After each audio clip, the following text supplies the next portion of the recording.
Hello dear teachers, I'm Shahida and I'm happy to see you again in our Linguity Club. I hope things are going well for you. Today we will be talking about how to teach demonstrative pronouns to third graders. My demo lesson is based on the materials from the course book for the third grade, Unit 7, Lesson 3, pages 102, 3, 4. By the end of this lesson, our students will be able to differentiate between this and that, and ask and answer questions using demonstrative pronouns. Watch my lesson and pay attention to the types of tasks students will be doing at every stage of the lesson. Hello boys and girls, how are you today? Hope everyone's fine. Look at the board now.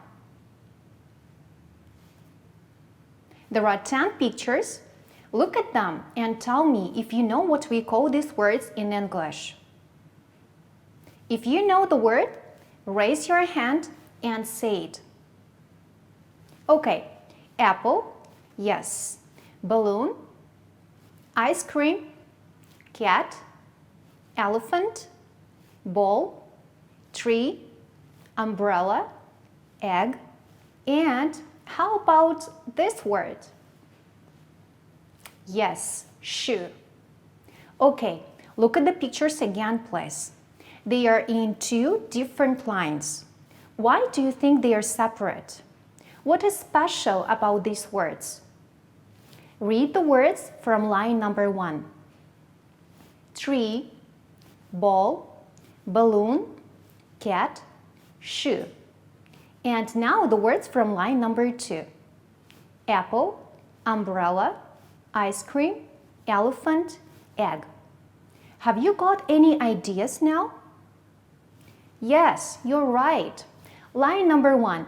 All words start with the consonants, and we use these words with the article a. A tree, a ball, a balloon, a cat, a shoe. And how about words from line number 2? They all start with the vowels, and we use an article an. Look, an apple, an umbrella, an ice cream, an elephant, an egg. Good of you guys. Now, open your books on the page 102, Lesson 3. Look at the pictures in the exercise 1. Look at the boy. He's showing you something. This is a pen. This is a notebook. This is a pencil. This is a book. Now look at the girl. That is a desk. That is a blackboard. That is a chair. That is a teacher. Look guys, when we talk about objects which are close to us, we use the demonstrative pronoun this. This book, this pen. Repeat after me, please. This book, this pen. When we talk about objects which are far from us, we use a demonstrative pronoun that. Repeat, please. That book, that pen. Say it again. This book, that pen. Now have a look at the exercise 2. Look at the pictures and write this if the object is close to you, or that if the object is far from you. For example, number 1. This is a mat. This is a mat. Now you look at the pictures and write words in your copybooks. Work individually. Have you finished? It's time to check your answers with your partners. Done, guys? Okay, let's have a look at your answers. Number 2. Who wants to read it? This is a hat. Good. Number 3. That is a rat. Number 4. This is a rock. Number 5. That is a sock. And number 6. That is a vat. Great. Now look. When we want to make a question with this or that, we start with the word what's and we ask, what's that? It's a window. What's this? It's a computer. Listen and repeat after me. What is that? What's that? What's that? It is a window. It's a window. It's a window. What is this? What's this? What's this? It is a computer. It's a computer. It's a computer. Turn the page over, please. It's the exercise 4A. There are 6 pictures and 6 words. Box, phone, desk, umbrella, apple, chair. You look at the pictures and write questions. What's this? If the object is close to you.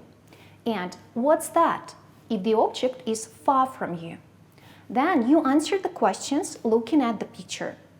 For example, number 1. What's this? It's a fox. You open your copybooks now, write questions and short answers. Finished. Work with your partners now. Ask your partner a question and listen to the answer. Then your partner asks you and you answer.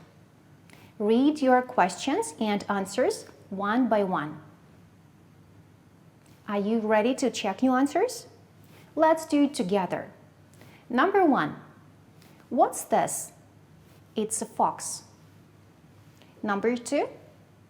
What's that? It's a desk. Number 3. What's that? It's an apple. Number 4. What's this? It's a phone. Number 5. What's this? It's a chair. And number 6. What's that? It's an umbrella.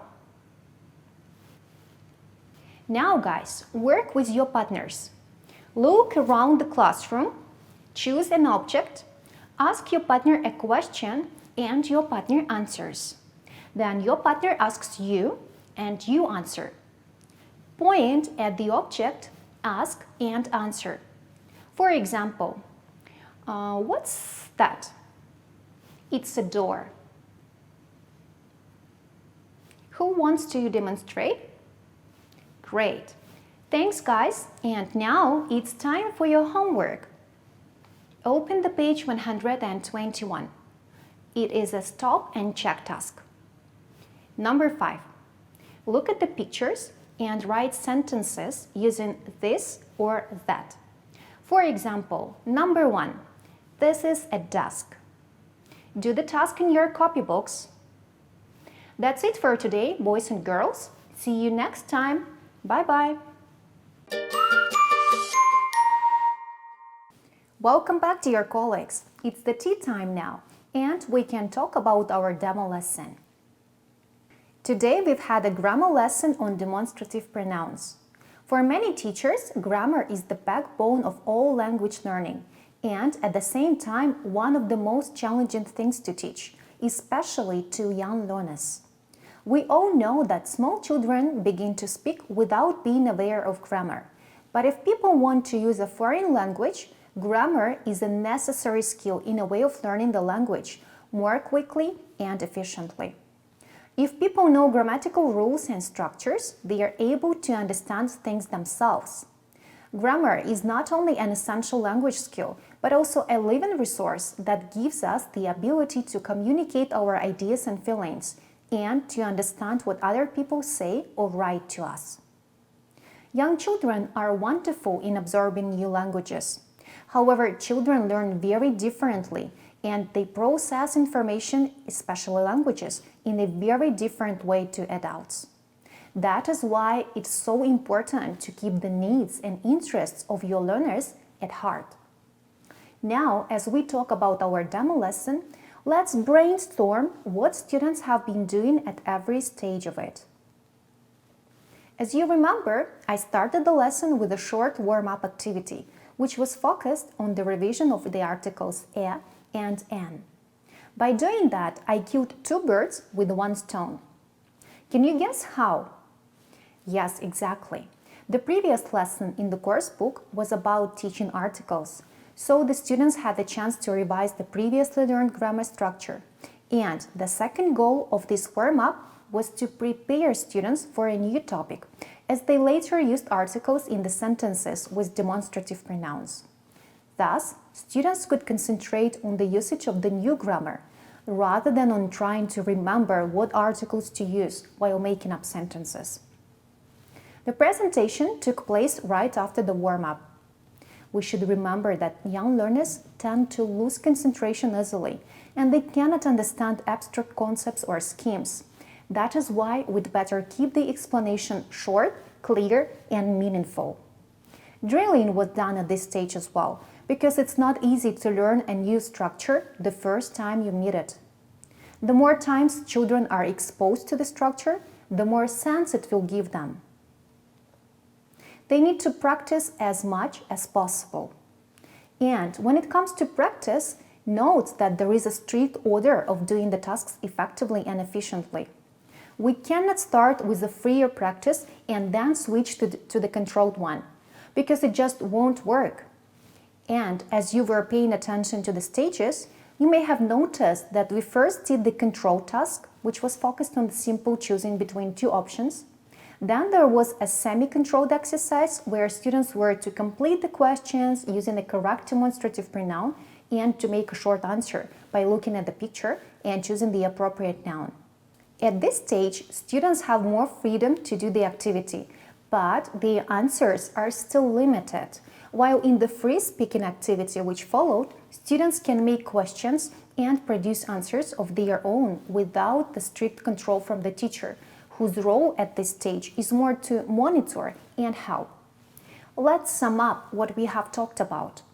When planning a grammar lesson, keep in mind that young learners learn differently from adults, and they are more likely to get engaged in the activities which are relevant to their age group and general interests.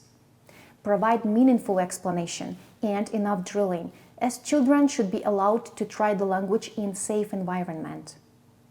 Keep a controlled, semi-controlled, free practice model, so that your students have an opportunity to switch from simple to complex tasks, not vice versa.